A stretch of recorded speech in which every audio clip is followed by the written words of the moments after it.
waramutse neza nshuti muvandimwe wowe nyagasani akingura natwe ndabona turamusanga turi bazima Uwiteka Imana abererwa icyubahiro ko ari abantu benshi baryamye batakangutse muri iki gitondo cy'uyu munsi utangira icyumweru cy'itariki 14 ko ari abantu benshi baryamye ariko batakiri bazima turamutse turi bazima Imana duhaye uyu munsi ibererwa icyubahiro muri urukerera tuyifata kanya dusome ijambo ry'Imana kanya gato niturangiza dusenge muri iki cyumweru tutangiye ndumva umwuka w'Imana maze iminsi aganira nanjye ariko ndashaka kutuganira amagambo y'Imana muri iki cyumweru numva ari ku mutima wanjye ariko rikabire muri iki gitabo cya Ezira dusome kugira ngo tunafatanya dusenge turageze Imana uyu munsi w'iki cyumweru w'uko mbere dutangira iki cyumweru dusoma amagambo dusanga gitabo cya Ezira ibice 8 umurongo wa 21 tugerageza hepfo gato ari amagambo ngo biyiriza ubusa ku mugezi ahava maze negeka kwiriza ubusa aho ngaho kuri uwo mugezi ahava kugira ngo twicishe bugufi imbere y'Imana yacu ngo tuyoboze inzira idutunganiye twebwe n'abana bacu bato n'ibintu byacu kuko nagize isoni zo gusaba umwami umutwe w'ingabo z'abasirikare z'abagendera ku mafarashi ngo badutabare ku babisha bacu bari mu nzira kuko twari twavuganye n'umwami tuti amaboko y'Imana yacu ariko bayishaka bose ngo abagiriye neza ariko imbaraga zayo n'uburakari bwayo birwanya abayireka bose nuko twiriza ubusa dusaba Imana yacu tuyinginga yemera kutwumvira Imana ihabwa icyubahiro. Haleluya. Muri iki gitondo cyo kuri uyu munsi w'itariki ya 14 z'ukwezi kwa 10 ndashaka ko tuganira ku ijambo numva umwuka cyeze ku mutima wanjye muri iki cyumweru hafi cyose ni ijambo rivuga ngo gusenga, imbaraga z'amasengesho cyangwa gusenga, inyungu cyangwa umumaro w'amasengesho. Imbaraga z'amasengesho ariko amasengesho mvuga na amasengesho ageretseho kwiriza ubusa. Imana tugiriye neza. Muri iki gitondo dusomye amagambo akomeye mu gitabo cy'umuhanuzi Ezira. Uyu mugaragu w'Imana wari uyoboye Abisirayeli Ezira ari mataha ava mu bunyage, bari bavuye mu bunyage batabasubira iwabo. Kandi amateka usoma ibitabo bihere ku bice 7 bavuga amateka y'ibintu byarangiye n'urusengero rwaratashywe bararutashye n'umwami n'abajyana mu barindwi b'umwami Babuloni baha amaturo niko biri yatubwiye ko nasonye amagambo yambwiye abafata amaturo baratura bayaha Ezira baramubwira ngo genda mujyane mutahe nimugeri wanyu muzatanga amaturo muzatura amaturo n'agaturo yabahaye babaha amaturo kuko bari bagiye gutaha inzu y'Uwiteka yari yarubatswe i Yerusalemu. Bibiliya yatubwiye ngo Ezira umwami aramubaza ati bahagurutse ko mugiye kugenda tugende tubatize ingabo zibaherekeze kugira ngo mutazagenda abasho batagira mu nzira. Ezira kubera ishyaka yari afite n'amakuru yari mu mutima we y'ibintu yari yaravuganye n'Imana ye abwira umwami ati ingabo zihorere n'abasirikare bo kuduherekeza bihorere twebwe turagiye kandi tuzagerayo. Amubwira amagambo akomeye aravuga ngo amaboko y'Imana yacu ari kubayishaka yose bose gabagirire neza. Aramwiyemeraho amubwira amagambo akomeye ariko biryange nyisomye yambwiye ngo bageze mu nzira basanga babishaba batagiye mu nzira. Ezira aribaza ngo ko twavuye ku mwami aduhaye ingabo tukazana tukamubwira ko amaboko y'Imana yacu ari kumwe natwe azagira nayo natwe none abishaka baduteze turasubirayo tumubwire ko ababishaka baduteze Imana yacu neza kwisuzugura ikindi imbaraga z'Imana yacu nazitesha agaciro. Bibiliya yatubwiye ngo Ezira afata abantu bari kumwe yanayoboye. Biravuga ngo arababwira ngo nimuze tujye ukageza hafi tuyoboze Uwiteka Imana inzira idutunganiye dukwiriye kunyuramo. Biravuga ngo bayiriza ubusa iminsi 3 kukageza hafi binginga Uwiteka baramuhendahenda. Biravuga ngo Imana yemera kumvira ubu bwoko bw'Abisirayeli bari mu nzira bataha barafata igihe barasenga biriza ubusa bihana ibyaha byabo batunga ingeso zabo ibyo gukora barabikora banangije biyiriza ubusa barasenga. Umunsi wa mbere barasenga Imana iricerekera basenga umunsi wa kabiri biravuga ngo barasenga barangije bageragira kwihendahenda Imana irangije irabumvira. Ubwo Ezira bwiye umwami aravuga ngo amaboko y'Imana yacu ari kubayishaka bose ngo abagirire neza. Nshuti yanjye muvandimwe wowe gusenga ari mu gihe abantu bavuga ngo baragiye guse ariko amasengesho meza n'amasengesho umuntu yasenze agasenga ngo agakura ibyaha byatuma Imana tumva gusenga kwe kuravuze ngo gusenga k'umukiranutsi gusenga k'umukiranutsi kugira muri yasenga muri ijambo ry'Imana rivuga kandi kavuga ngo gusenga kugeretseho kwiriza uryo jambo nshaka kuvuga uyu mwanya muri iki gitondo cy'uyu munsi w'itariki ndashaka ko tuganira gusenga kugeretseho kwiriza ubusa. Yesu abadayimoni bigeze zeruka abadayimoni abigishwa biruka abadayimoni umuntu Yesu umudayimoni yanga kugenda.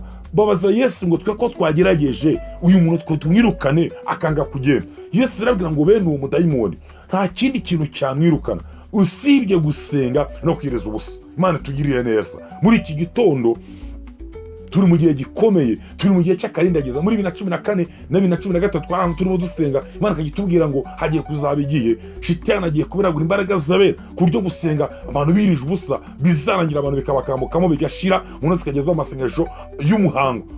Muri iyi minsi turi mu gihe gikomeye ko abantu benshi ubwo umuntu ngo mutegura amasengesho arakubwira ati ariko nawe ntimugakabye, Imana ntakipfa n'ibiryo. Ariko gusenga, Yesu ubwo wabyivugiye aravuga ngo gusenga bene uwo mudayimoni, hari umudayimoni utirukanwa n'amasengesho asanzwe, hari umudayimoni utirukanwa n'imbaraga z'ibiryo, hari umudayimoni utirukanwa n'amafaranga, hari umudayimoni utirukanwa n'amashuri, hari umudayimoni utirukanwa n'ugusenga no kwiriza ubusa. Imana tugiriye neza cyane. Maze iminsi mbwira abantu nkabwira nti abantu muri iyi minsi barahuze, bafite ibintu bibahugije, bafite ibintu barimo bashaka, bafite ibintu bibarangaje bituma ariko ayo ibyago bikomeye nubwo umuntu agira ubushobozi ubwo ari bwose bw'isi baza abantu, umuntu akaba arawufite, icyubahiro akaba aragifite, ubushobozi arabufite, amashuri akaba arayafite, umuryango akaba arawufite, ariko hari ikintu cyiza agahura nacyo kuko mu isi turi mu ntambara. Akavuga ngo nta handi hantu imbaraga zisigariye usibye ku Mana yonyine, agafata umwanya akajya imbere y'Imana nubwo abatabishaka, ariko agasenga kubw'ikibazo afite kugira ngo areke Imana agire ikintu gikora. Imana tugiriye neza. Iri jambo riravuze ngo Ezira bwara abanyana bakageza hafi barasenga biriza ubusa, bamara iminsi basenga iminsi 3. Biratubwiye ngo basenga Uwiteka bamuhendenda bamwinginga, Imana yemera kubumvira. Mu masengesho hari ibintu bidashoborwa n'imbaraga z'ubwenge bw'umuntu, hari ibintu bidashoborwa n'ubushobozi bw'umuntu. Gusenga, uku gusenga Ezira yasenze n'abantu bari kumwe, kwiriza ubusa kw'aba bantu no gusenga kwabo byatumye Imana ibavandira babisha mu nzira. Imana ihabwa icyubahiro. Muri iki gitondo cy'uyu munsi nandi bamubwira shoti yanjye, nusenga ukabana n'ibihinduka uzongereho gusenga, nubona bidahindutse wongereho gusenga, nubona bidahindutse wongere usenge. Ntabwo gusenga Imana uko umuntu asenga, ntabwo umuntu asenga ngo ahaguruke avuge ngo birarangiye ureka ntihagurukire. Gusenga nukongera ugasenga, wabona ibyo usengera bidahindutse ukongera ugasenga, wewe unutongera ugasenga. Biravuze ngo musenge mu buryo bwose bwo gusenga, musenge amasengesho mu buryo bwose, mu buryo bwose bwo gusenga. Ariko kugusenga ndimo mvuga muri iki gitondo n'ugusenga ariko kugeretseho kwiriza ubusa. Muri iyi minsi nubwo ibiryo byo muri minsi biryoke, hari umuntu ategura amasengesho kanimugoroba akagira mu gitondo wagira ngo amaze ikimera atarya, kandi akazoshobora kuba yakiruga mu rugo n'iminsi bigashira atari nta kibazo afite uko atateguye amasengesho. Kuko iyo umuntu yagiye mu masengesho aba yagiye mu ntambara, iyo umuntu yagiye mu masengesho aba yateye ikindi gihugu cy'abandi, iyo umuntu yagiye mu masengesho aba ameze nk'uwinjiye mu bundi bwami. Gusenga ubwabyo bihindura ibintu. Gusenga ubwabyo, dufite abantu benshi twagiye tubana babagira ngo birarangiye, bakagira indwara umuntu akavuga ati birarangiye, tubona ibimenyetso tubona n'abaganga bose bagashyiraho kasha bagasinya, ariko abantu basenga Imana igahindura ibintu. Gusenga kugeretseho kwiriza ubusa, hari ibintu byagiye bihindura, amaso yacu arabibona, natwe turabagomba kubera. Dufite ibihamya n'ibimenyetso bikomeye ko twasenze Imana ikagira ibintu bikora twabonesha amaso yacu. Dufite ibihamya n'ibimenyetso twabwira abantu bigakomeza abagenzi y'ibintu twaboneye mu masengesho yo gusenga no kwiriza ubusa. Imana ihabwa icyubahiro. Muri iki gitondo nari nkuzanye amagambo akubwira ngo muvandimwe inshuti yanjye, mubwira ngo wowe nubona ibintu gusenga, ibintu usenze rero ukabona ntibihindutse, ukabona ugasenga mu kwezi ukabona ntibihindutse, ongera usenge. Nubona usenze ukabona ukwezi kurashize nta gihindutse, ongera usenge. Kuko gusenga, amasengesho y'umuntu yasenze Imana irayumva, kandi amasengesho y'umuntu yasenze akasengera imbere y'Imana, Imana ntiyatesha agaciro. Uyu Ezira asenga, Imana yaravuze ati umuntu uje imbere yanjye agasenga, biravuga ngo bohendahenda, Imana barayinginga, bayihendahendera imbere yayo yiciye ukageza hava. Ezira nabo bari kumwe, Imana irabumvira ibavanira babisha mu nzira. Muri iki gitondo nkuzaniye ijambo rikubwira ngo nubwo ibidashoboka wubona ntabwo nta nzira byanyuramo, ongera usenge. Kuko umugambi w'Imana ntabwo unyura. Gusenga bigeretseho kwiriza ubusa, nta masengesho y'ibintu ibintu. Hari ibintu uhura nabyo amaboko mu biratashobora, hari imbaraga urwana nazo amaboko mu biratashobora, udashobora, ariko nusenga hari ibintu bizava kuko wasenze. Hari ibintu bitavanwa n'ubwenge bwawe, hari ibintu bitavanwa n'amashuri, hari ibintu bitavanwa n'akazi, hari ibintu bitavanwa n'amafaranga, hari ibintu bitakurwaho n'umuryango, ariko umuntu yasenga Imana ikagira ibintu irema. Mu masengesho hari ibintu bikorekerwa mu masengesho bidashobora gukorwa n'imbaraga z'ubushobozi bwari bwose bwa hano mu isi. Imana ihabwa icyubahiro. Ezira yari kuzana n'ingabo zikananirwa zikanga izuba ari kumuha umwami ngo zimuherekeze, ariko Ezira asenze n'umwami asigara avuga ati bariya abantu baratanga, birashoboka ko amakuru yageze ku mwami avuga ati bariya abantu bahuye n'ababesha mu nzira nubwo bihagazeho, ariko ndashimira Imana ko Imana itameze nk'abantu. Imana ihabwa icyubahiro. Ndagira ngo dusenge muri iki gitondo tubwire Imana ngo turagushimiye ko umugambi unyuranye n'uw'abantu, kandi iby'Imana ikora bitandukanye n'ibyo twibwira. Inzira wowe ucamo nona, ibyo utekereza n'ibyo wibwira, nta bundi buryo busigaye, ubundi buryo inama nanje kukugira. Narinje muri iki ndashaka kutuganira ku ijambo gusenga kugeretseho kwiza ubusa, imbaraga z'amasengesho, inyungu, umumaro w'amasengesho n'uwe. Imana ihabwa icyubahiro. Ndagira ngo dusenge. Mubwire Imana muri iki gitondo ngo ndashimira amaboko yawe, wongere Imana imbaraga, wongere usenge. Nubona ntagindutse wongere usenge, nubona usenze ukabona ntibivaho, ariko wongere usenge. Imana itugirire neza. Mana Data wa twese uri mu ijuru, muri aya masaha y'iki gitondo turagushimiye,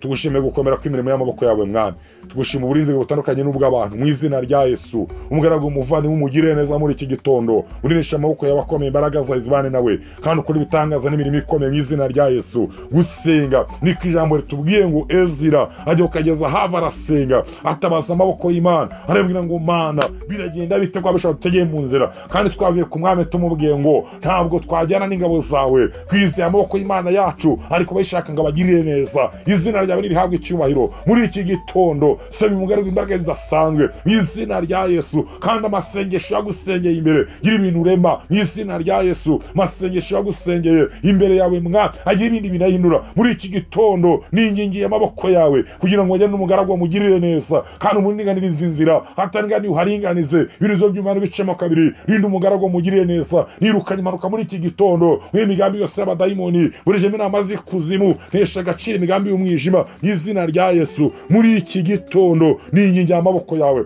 kugira ngo umurengere, umurwanire mu buryo mwe ndetse n'ubundi mu izina rya Yesu. Kandi nyakubaha Imana abumbura akanwa asenga, mutagira amatwi mve gusenga no kwinginga kwe mu izina rya Yesu. Musabe imbaraga zidasanzwe zo kuba mu bihe byo gusenga, musabe imbaraga zidasanzwe zo kuba mu bihe by'amasengesho, musabe imbaraga zidasanzwe zo kuba mu bihe byo kubana nawe mu masengesho, musabe imbaraga zidasanzwe zo kongera kubana nawe mu masengesho, musabe imbaraga zidasanzwe. Nirukanye dayimoni w'umuriganya, uriganya ibihe byo gusenga mu izina rya Yesu. Umugaragu wawe murengera umubere basa muri iki gitondo, kandi mwereke imirimo y'amaboko yawe. Ndagushimiye Uwiteka Imana kuko Imana yumva gusenga, kandi iki gitondo cy'igitondo cy'umugisha neza y'Imana no gukomera kw'imbaraga zawe uko zirawendenze kumva nawe wumve gusenga no kungira kwe muri kino gitondo. Urakoze Mwami, turagushimiye. Rinda ubugingo bw'umugaragu umugirire neza, kandi uyu munsi umuha umugisha w'uburyo bwose, cyoro cyose n'ikibi cyawe. Natwe tugwaye ikaze, komeza kugenda mu mitima yacu Uwiteka Nyir'ingabo, tubere umuyoboro w'ibihe byose. Izina rye rihimbazwe muri byose, mu izina rikomeye rya Kristo Yesu.